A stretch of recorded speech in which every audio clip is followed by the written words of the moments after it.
بسم الله والصلاة والسلام على سيدنا رسول الله صلى الله عليه وعلى آله وأصحابه وبارك وسلم تسليما كثيرا. waxaa lagama maarmaan intaan iloobin inaan ku darsano Sulaym radiyallahu anha xayale waxay noo noqonaysaa kulligeenba qudwa waxayna cinwaan u tahay waxa aan jecel lahay goor inaan ka hadalno oo maxabbatullaahi ah. Sulaym radiyallahu anhu qisadeeda xataa riyaadu saalixiinka ku taala way soo wada martaan u maleynaya waxay hooyo u tahay Anas ibn Malik radiyallahu anhu oo ahaa khadimu rasuulillahi sallallahu alayhi wasallam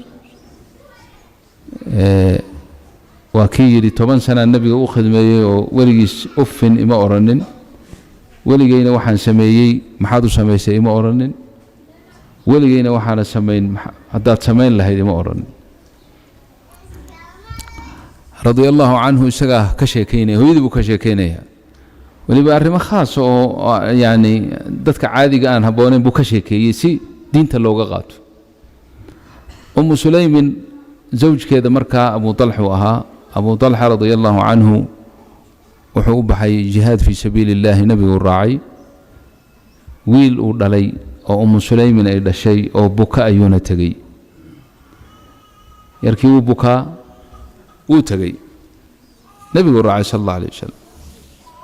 markay soo gadoomeen oo soo noqdeen waxa caado u ahayd nabiga asxaabtiisa sallallahu alayhi wasallam radiyallahu anhum haday soo noqdaan oo Madiina soo galaan oo ay gooray habeen tahay ma aynan guriyaha kuma aynan hormari jirin Madiinada duleedkeeda iska seexan jireen habeenkaas kadib subaxii ay guriyahoodii kala tagi jireen. sidii waa dhacday Abu Talha habeenkii uu soo hoyday uu wali gurigiisa soo gaarin ayaa wiilkiina dhintay wiilkii Sulaym ay dhashay baa dhintay yarkii markii uu dhintay Sulaym ay ogaatay in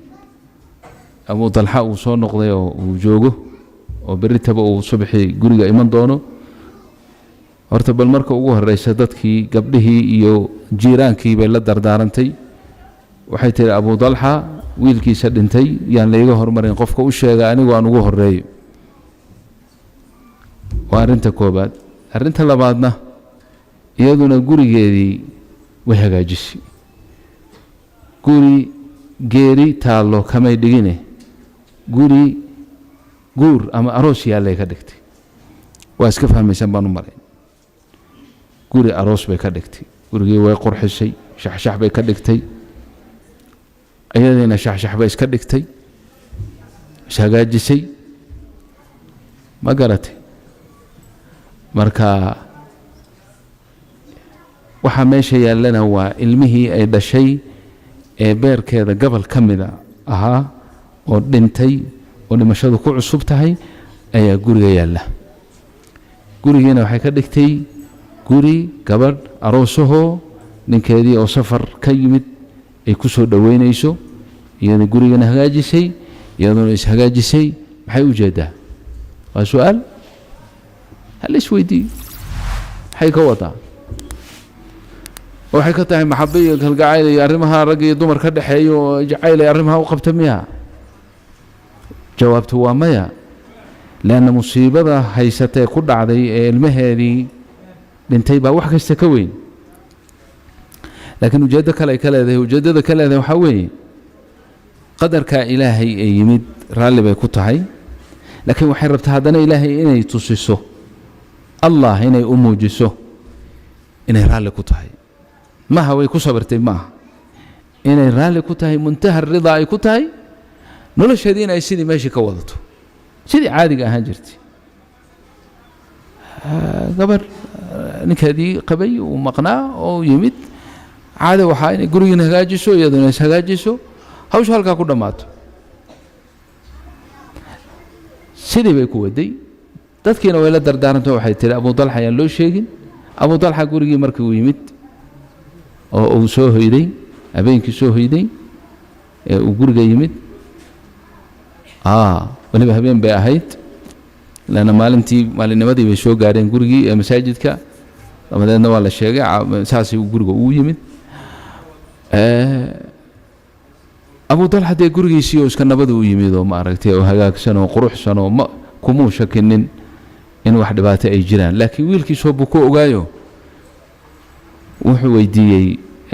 xaaskiisii Sulaym wuxuu weydiiyey kayfa waladi wiilkaygii see noqday ilaa soo buu ka tagay markaasay u jawaabto waxay tiri huwa askanu ma yakun hadda umbu ugu deganaasho badan yahay hadda umbu ugu degan yahay marka iyadu beenna ma sheegin oo waa runteed oo qof nool iyo qof dhintay isku deganaasho ma aha qofka dhintay baa ka deganaasho badan kan nool waa dhaqdhaqaaqaya laakiin kan dhintay dee waa degan yahay iyadu taasay ka wadaa macno kale isagu u fahmay oo ah huwa askanu ma yakun yani hadduu ugu caafimaad qaba oo wuu caafimaaday yani hadduu ugu roon yahay waa iyadoo tira hadduu ugu roon yahay hadduu ugu roon yahay maxaa loo fahmaya yani wuu caafimaaday bas khalaas mar hadday saas tahay hawshiisii buu iska watay cashay u keentay oo iska casheeyey dee arrintii caadiga ahaan jirtay ee ka dhexin jirtay iyo xaaskiisa isqaba ayaa meeshii ka dhacday ileen marnaba wax walwalana mayna tusin wax ma garanaysaa ma aynan muuna dareemin dabadeedna sidii caadiga ahaan jirtay ayay maaragtay xaaskiisii la kulmay habeenkiina hawshii markii ay dhammaatay ayay la hadashay Abu Talha la hadashay waxay tiri Abu Talha waxaan ku weydiinayaa su'aal hay reer hadday reer wax kale ka caariyeystaan caariyada waxaa la yidhaahaa waa xaajigaan hadda mobilkan le oon idhaaho caariye oo aan kaa qaato muddo isagaa iskale muddadaasaan haysanayaa xaajaan ku gudanayaa marka caariyo aniga igu yahay حاج ما كان قضي وكان قادنا مثال له وايه marka ninkii mobilka lahaa ee isaga lahaa ayaa wuxuu ugu yiri ii soo celi alaabteedii isi markuu saayira miyaan xaq u leeyahay marka inaan anigu aanu diido nidaamaya baabuur buu yiri baabuurkan maalin meel ku gaaro ama meel ku gaaraysi uu siiyay meeqa maalin baahan tahay laba maalin ninkii baabuurka lahaa baa yiri baabuurkayga sii ma u diidi karaa maya taasaan fahmaynaa waxay tahay raayta reer hadday reer kale wax ka caariyeystaan oo reerkii lahaa ay dhahaan alaabteennii nasiiya kuwii wax caariyeystay xaq miyay u leeyihiin inay dhahaan idinma siinayno jawaabtii isagaa jawaabo wuxuu yidhi maya haddaba waxay tiri wiilkaagii yaa iska lahaa allah allihii lahaa baa ceshaday ma u diidi karnaa waa maya idan faxtasib ibnak macnihiisa waa maxay yani isagu wuu tegey oo allihii lahaa ee marka hore caariyuu nugu ahaaye caariyuu nugu ahaa annaga maanaan lahayn yani ilmaha dhashay adiga ma lihid waay ilaahay baa iskale caariyuu kugu yahay hadduu doono uu kaa ceshanaya isagaa iskale milkigii isagaa leh mugta marka allihii lahaa baa ceshadee ajirkiisuusa ku dhaafin waaye macnaha haddii aad sabri weydo ajir baa ku dhaafin laakiin marna ma soo noqonayo kii lahaa baa qaatay laakiin adiga ajirkiisuusa ku dhaafin faxtasib ibnak macnaheedu taa waa marka Abu Talha waa isxanaajiyey wuxuu yidhi taraktinii xataa idaa talattakhtu ثم أخبرتيني بابني واسككي ديسي إلى أن وحكا قصي وفهم يسيني وحبا إن الذين سيف شرع أمة باندين يعني واسككي ديسي إلى أن وحكا قصي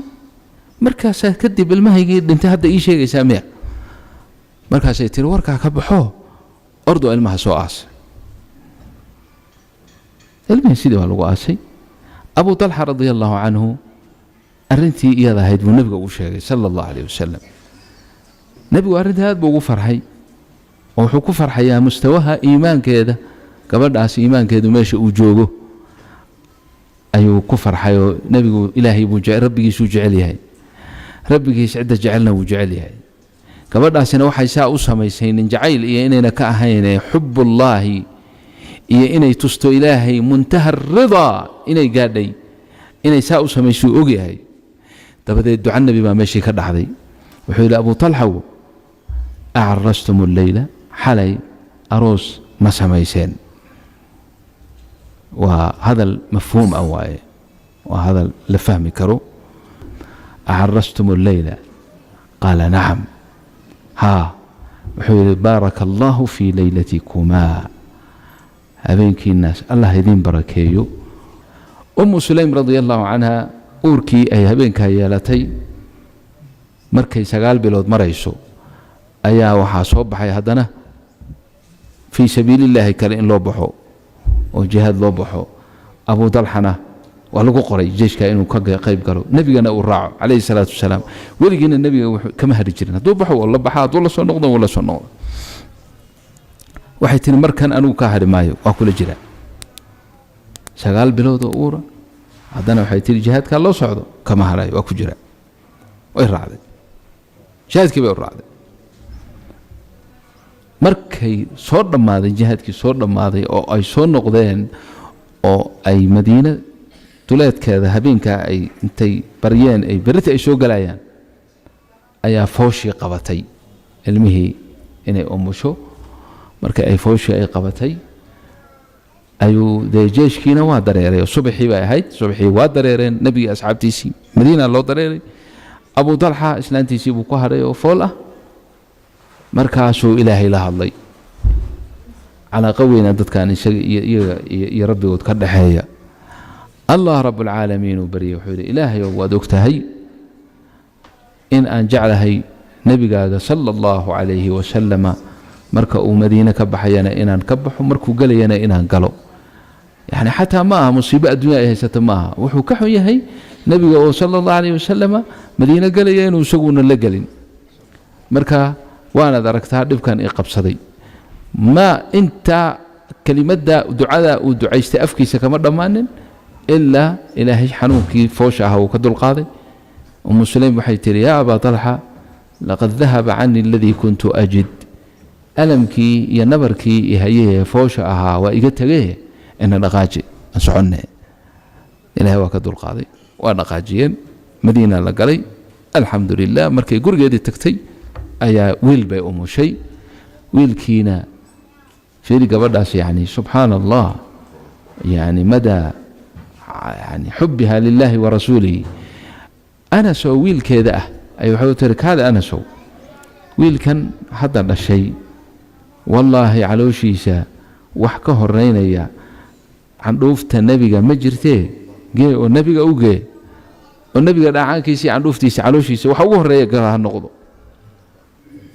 هو يكفي عن ماذا ركته يا أنس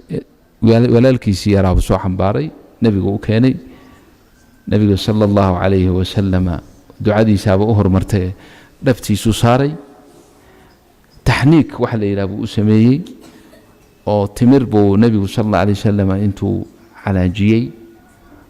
عن دوفتي سي بركة سنيد يضو أي لاذا أيو أفكا دان حلقة أولا جيي الكوح كله جماله دان حلقة أولا جيي مركا ومود موت صدي وحي ugu horeeyay calooshiisa galay wuxuu noqday yani aan ufta nabiga ee barakaysnayd sallallahu alayhi wa alihi wa sallama isla markiina Abdullah buu magaciisana u bixiyay wasamaahu Abdullah ninka xadiidka rawinaya wuxuu yiri laqad ra'aytu waxaan arkay 9 min awlaadi Abdullah wiilkaas Abdullah ah ee markaa nabigu dhabta ku hayay ee nabigu taxniiga u sameeyay wiilkaas 9 dhalay oo kulluhum qad qara'u alquran quraanka wada aqriyay baan indhahiga ku arkay buu ninka raawiga hada u fiirso jiilkaasi marka uu leeyahay qara'u alquran wax weyn agtooda ka quraanka aqriyeen macna quraanka xifdiyeen way يعني حفاظة حافظ القرآن أكتو ذا وحوين بوكاها معها يعني سيدا إنه كان حافظ كحافظ القرآن كان لحفظي أكتو ذا وكلوين هي يعني وشاهدوين كان هذا ضدكو أي شيء لسما PhD ميلا دكتوراه عربته دكتوراه PhD أو دكتور نماء أما بهاشي كلا إنجنير نماء أما كذا سيدتك أكتو وويهن سكوين بي ولا وينيد يعني قرآن كحفظيا القرآن كوقف حفظيه وكلوينيد أكتو وحاولوا هلي ودعاء النبي صلى الله عليه وسلم دعاء النبي أنا محا أساسها وأسألوها أم سليم رضي الله عنه حبها لله ولرسوله شاك أن كسو تلقى لي معهين ولكن شيخنا العجيب ما دام كشيكيني صحابيات أو حيالياب لو كسو شيكي أيها وحالتاسنا بل قدر صدى سلسلة ذا ذهبي هيدين سعوتي قدر صدى أو إن شاء الله تعالى تصالها نوضا النقطة